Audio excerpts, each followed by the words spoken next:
Welcome to the deep dive. We're here to cut through the noise, get straight to the heart of it. That's right. Yesterday, Major League Baseball gave us quite a day, an absolute whirlwind. It really did. A full slate. Yeah, packed with, that unpredictable drama, the raw athleticism we love about the sport. So, our mission today, break down the biggest moments, the key takeaways from all that action. Extract those nuggets. Exactly. We saw, everything. Walk-offs, dominant pitching. Record-breaking rallies, yeah. Nail-biting finishes.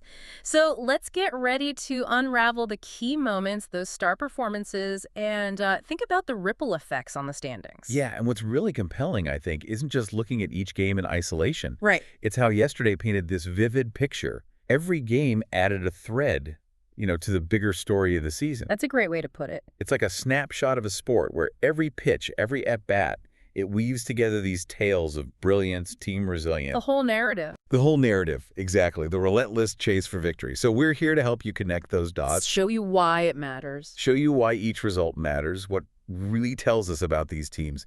Give you that full picture. Okay, let's unpack this then. Let's dive into yesterday's game, starting with some of those fascinating swings of momentum where teams showed resilience, the ability to bounce back fast. Yeah, those turnarounds. First up, a real microcosm of a season sometimes, crammed into one afternoon. The Kansas City Royals and the Philadelphia Phillies. A doubleheader. Oh, yeah. Royals took a tough 8-6 loss in Game 1, looked rough, but then a remarkable turnaround, a dominant 10-3 win in Game 2. What a shift. It really was. It highlights that classic ebb and flow of baseball, doesn't it? Totally. And maybe the Royals' whole season in miniature, like you said. Game 1, you saw the Phillies' offense clicking. Harper's homer. Yeah, Bryce Harper's 3-run shot in the fourth that basically put it away. Kansas City's starter, specific pitcher's last name, seemed to lose it there for a bit. Yeah, command wasn't sharp. And the bullpen, they battled, but, ultimately couldn't stop the bleeding. But then Game 2... completely different story. Yeah. The Royals' bats just woke up, exploded. Was it the Grand Slam? I think so. Yeah. Specific Royals hitter's last name, hitting that Grand Slam in the third. That just lit the fuse. Big moment. Huge. And it wasn't just a win. It felt like a statement. Shaking off Game 1's disappointment and coming out swinging like that, that says a lot about their mentality. Their adjustment. Exactly. Their capacity for adjustments. For a young team, that kind of split, bouncing back like that, that could be huge for their belief going forward. That's a really powerful point, that idea of belief. Turning it around so emphatically after a tough loss, that shows real character. Yes, definitely. Okay, moving on. Another fascinating split series. Two powerhouses this time. The Houston Astros and the Atlanta Braves. Oh, yeah. Big matchup. Astros took Game 1 pretty convincingly, 6-2. But then the Braves answered right back, 8-3 in Game 2. This really felt like a clash of titans, didn't it? A little preview of maybe October. Could be. The Astros' 6-2 win was, well, classic Astros. Patient. Working counts. Forcing pitches. Exactly. And then specific Astros hitter's last name. He came through with that big 2-run double, broke it open. It exploited the bullpen. They did. But Atlanta, they didn't flinch. Their 8-3 win showed off their own firepower. Acuna Jr. Yeah, Acuna Jr. was super aggressive on the bases, making things happen. And specific Braves hitter's last name had that huge 4 RBI game. Clutch. Very clutch. It wasn't just winning for them. It was like they were proving that Game 1 wouldn't define the series. Answering back. Right. It just shows how fast momentum can swing, even between elite teams. The base teams find a way to respond. That back and forth dynamic is what keeps us glued, right? Absolutely. Okay, over in the NL Central, a rivalry clash, St. Louis Cardinals, Milwaukee Brewers, and it was dramatic. Always is between those two. Brewers snatched a thriller, 9-8 in Game 1. Real offensive slugfest. Wild game. Then the Cards responded, but differently.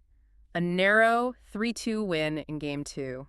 Classic, tight, low-scoring divisional game. And what's so interesting is how different those two games were, right? Night and day. But both tell you so much about that NL Central race. Yeah. Game 1 was just fireworks. Bullpens got hit hard. Both did. But the Brewers' offense, especially specific Brewers hitter's last name, seemed like he was in the middle of everything. 3 hits. 3 hits, couple RBIs. They got those clutch hits late, a walk-off win. Every hit felt huge. Then Game 2 flipped the script. Completely. Pitching and defense took over. Miles Mikolas for St. Louis, he was brilliant. David Length. 7 strong, just 1 run. And the Cardinals, They manufactured runs, small ball, a key sack fly from specific Cardinals hitter's last name. Different ways to win. Exactly. So this split, it doesn't just deepen the rivalry narrative. It shows both teams have multiple ways to beat you. One day it's a slugfest, the next it's a pitching duel. Makes that division race really compelling. It certainly does. Those are the games that leave you wanting more. Okay, so from those tight battles, let's pivot. Let's talk about teams who really made a statement yesterday, good or bad. Right, where we see some separation starting to happen. Yeah. Who's hitting their stride, who's searching. Let's get into it. Starting out west, the San Diego Padres. They dominated the Colorado Rockies. Yeah, that was something else. An 11-3 blowout, then a 9-6 win. That sounds less like a series, more like target practice. You're not wrong. It was a pretty brutal display of offense by the Padres. And it wasn't just that they scored, but how. How so? In that 11-3 game, Tatis Jr. leads off with a homer. Sets the tone immediately. And they didn't let up. Never let up. Piled on runs against seemingly every pitcher the Rockies threw out there. They looked locked in, swinging at pitches they might normally take. Just confident. Tough for the Rockies at home. Incredibly tough. Exposed some real vulnerabilities, didn't it? Yeah. Pitching rotation, struggled to get outs, defense made a couple costly mistakes. Yeah. So this series, it's like a blueprint for what the Padres can be when those stars align. And maybe a stark warning to the rest of the division. Definitely a warning sign.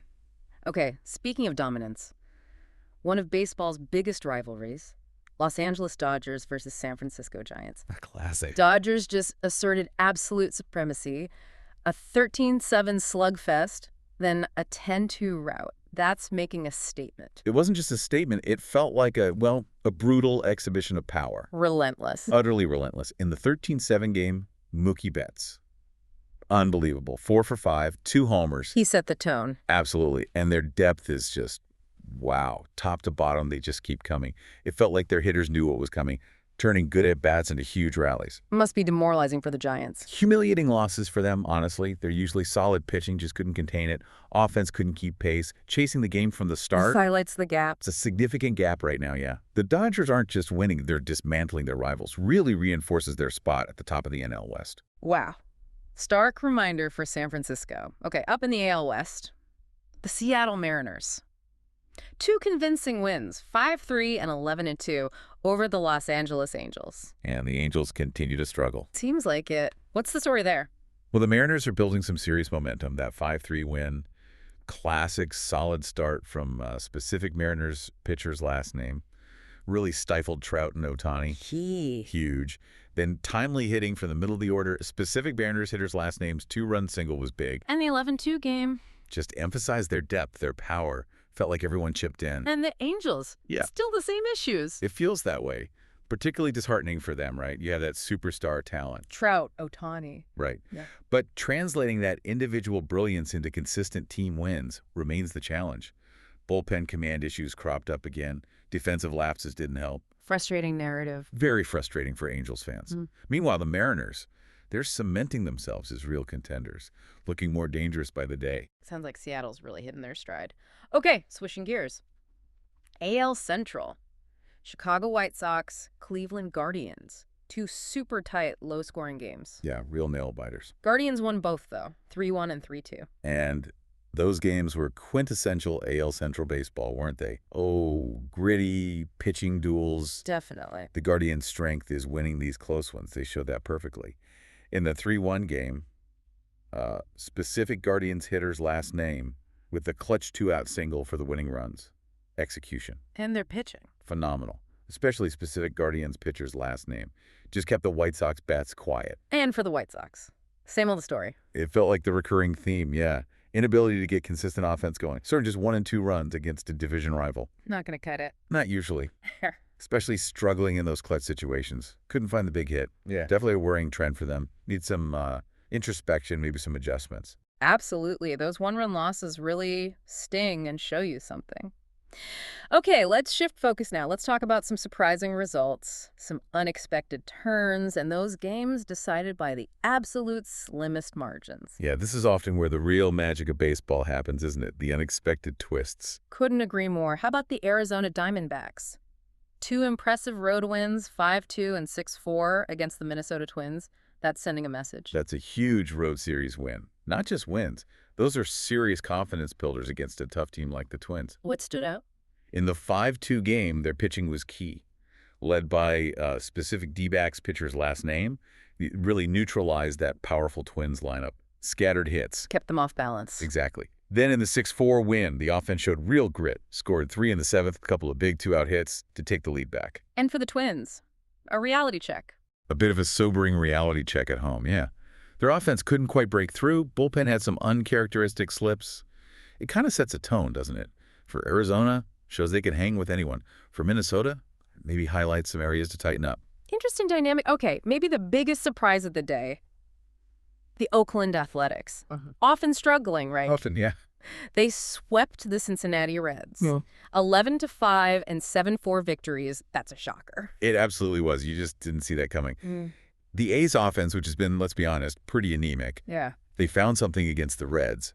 In that 11-5 game, specific A's hitter's last name just had a monster night. 2 homers, 5 RBIs. Wow, career night. They ignited the whole lineup. They seemed more aggressive, attacking fastballs. For the Reds, that's going to be unexpected, really disappointing. A definite wake-up call. Yeah. Can't overlook anyone, regardless of record. Their young pitching looked a bit overwhelmed. But for the A's, invaluable wins. A huge morale boost. Massive. A rare taste of success like that. Maybe a sign some of those younger guys are starting to figure things out. What a great storyline for Oakland fans. Okay, then a classic nail-biter. Pittsburgh Pirates versus Washington Nationals. Nats pulled out a tight 4-3 win. What was the difference there? Just a testament to competitive baseball, wasn't it? Decided by almost nothing. For the Nats, it was executing in the clutch. The sac fly. Yeah, specific Nationals, hitter's last name sacrifice fly in the bottom of the 8th. That was the difference maker. Bullpen shut it down. Agonizing for the Pirates. So agonizingly close. They had runners on late. Just couldn't get that last hit. It just reminds you, right, one pitch, one play, one decision can change everything. Fine margin. Exactly. Frustrating if you lose, but fantastic for the fans. High tension, high drama. You can feel that tension just hearing about it. All right, a quintessential pitchers duel. Detroit Tigers blank the Miami Marlins. 2-0. Ooh, a shutout. Yeah, that was a masterclass in pitching from both sides, really. Starters were good. Brilliant. Tarek Skubal for Detroit was magnificent. 7 scoreless, 9 Ks, just 3 hits. Total control. Runs were scarce. At an absolute premium. Tigers finally broke through in the 6th. 2-run homer by specific Tigers hitter's last name. That was it.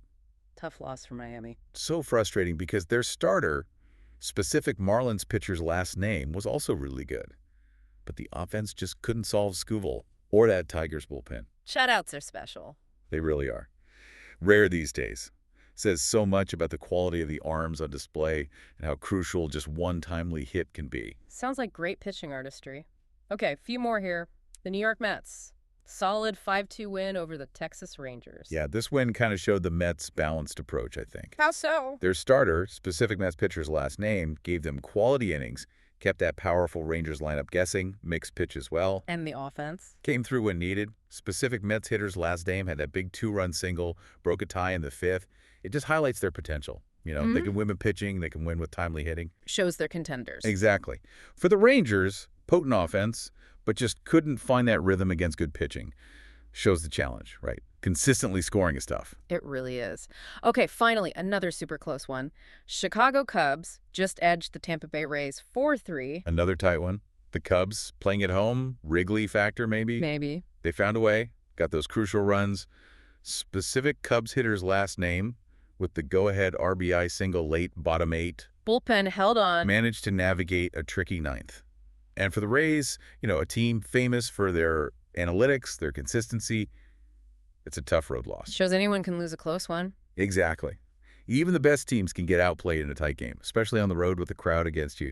These one-run games, they often hinge on the smallest details. A good defensive play, a manager's move. Tiny moments making huge differences. So as the dust settles on this huge day of baseball, wow, what a vibrant, complex picture it painted. Really did. So after digging into all these stories, all these games, what's the big takeaway? What does it all mean? Well, I think what really emerges is just how much depth and just constant drama there is in this sport. Yesterday wasn't just random games happening. Right, it connected. It all connected. It contributed to this rich mosaic, this tapestry of the season, weaving together stories of guys stepping up, teams showing resilience, that relentless chase for a W. Yeah. We saw the highs, total dominance. We saw the lows, the gut-wrenching feeling of losing by 1 run, and the pure joy of an unexpected comeback. Human element. Exactly. The human element, the joy of discovery that happens every single day on the field. And that's what makes baseball so captivating, isn't it? Watching these stories unfold daily, knowing any pitch, any game can write a whole new chapter. Precisely. Yesterday's games, when you look at them all together, they're just this profound reminder that baseball's a continuous saga. Every single moment, no matter how small it seems, it really matters. And maybe the real deep dive isn't just the stats or the scores. Maybe it's recognizing how these little stories triumph, defeat, adjusting, persevering, how they reflect the bigger drama, the beauty of striving, really. Not just on the diamond, but anywhere. That's a great thought. So the question for you listening is, what lessons can you maybe draw from the unpredictable unfolding of the game?